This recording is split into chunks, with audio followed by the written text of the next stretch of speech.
Hey guys, तो आज था कोड फोर्सेस ग्लोबल राउंड 14। अभी सिस्टम टेस्टिंग चल रही है। तो ये प्रॉब्लम ए का सोल्यूशन है, सॉल्यूशन प्लस एक्सप्लेनेशन।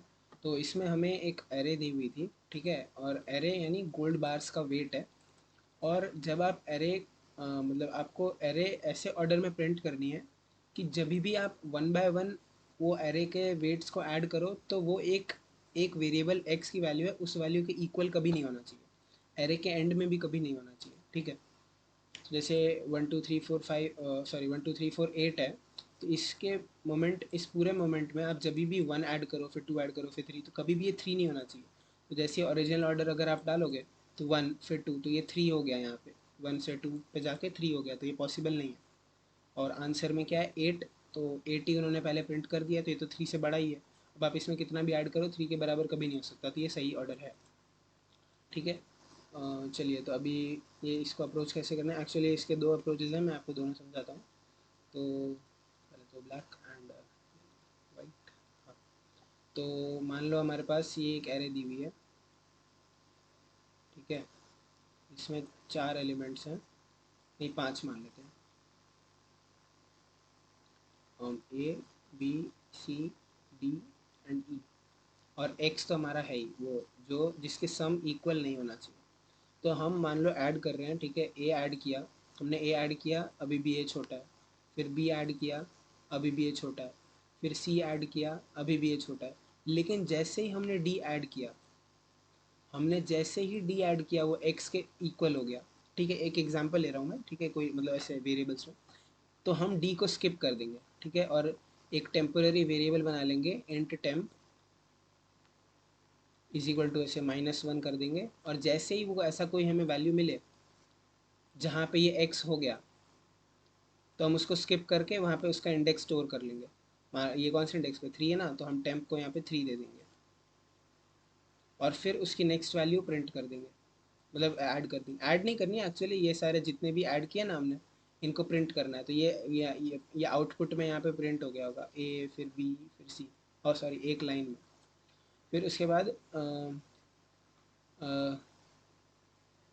हाँ, अगर हम ऐसे ही एरे के एंड पे पहुंच जाते हैं, एरे के एंड पे पहुंच जाते हैं और कहीं पे भी ये एक्स के इक्वल नहीं हुआ, तो हमारा आंसर तो वहीं ख़त्म हो गया, डायरेक्ट पूरा एंड पे पहुंच गया, बिना किसी प्रॉब्लम के। और कभी भी एक्स के इक्वल नहीं हुआ, हमारा आंसर तो वहीं ख़त्म हो गया।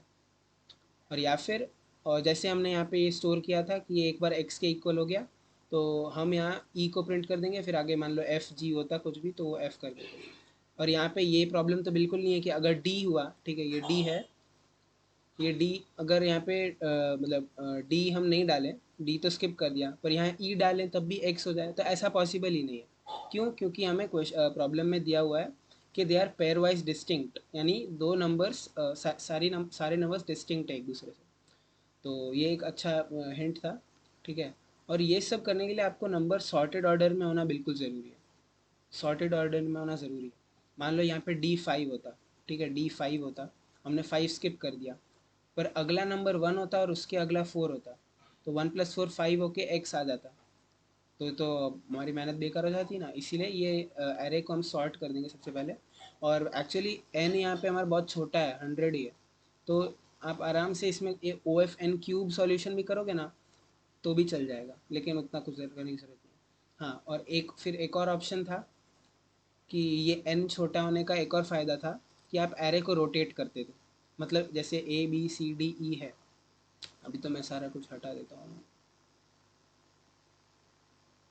हाँ, चलिए नहीं हट रहा। हाँ, चलिए यहीं से बता देता हूँ, एरे को रोटेट कर देंगे। तो जैसे ए बी सी डी ई है, अगर यहाँ पे हम पहले चेक करेंगे कि यहाँ पे कहीं भी सम एक्स हो रहा है, अगर हो रहा है तो हम लूप से ब्रेक कर जाएंगे और फिर एरे को रोटेट कर देंगे। तो कैसे करेंगे, तो वो हो जाता है A B C and D, और ईस्ट आ जाता है स्टार्टिंग में। और फिर हम एक चेक करेंगे, और फिर नहीं होता तो फिर हम एक और अगर हो गया तो फिर प्रिंट कर देंगे इस ई ए बी सी डी के कॉम्बिनेशन को प्रिंट कर देंगे। और अगर फिर भी नहीं होता तो हम एक और बार रोटेट करेंगे। अब क्या हो जाएगा, ए बी सी फिर डी एंड ई, तो ये हमारा होगा।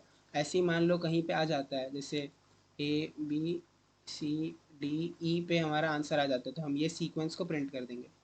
तो ये दो सॉल्यूशंस थे इसके, मैं इसका एक सेकंड,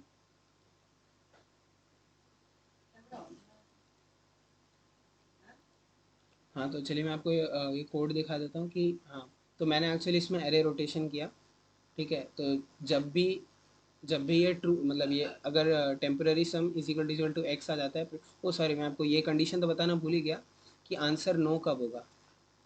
तो आंसर नो तब होगा कि जब आप एरे मतलब सम कर रहे हो और एरे के एंड पे आके मतलब ये ई एलिमेंट पे आके आपका sum is equal to X हो जाता है।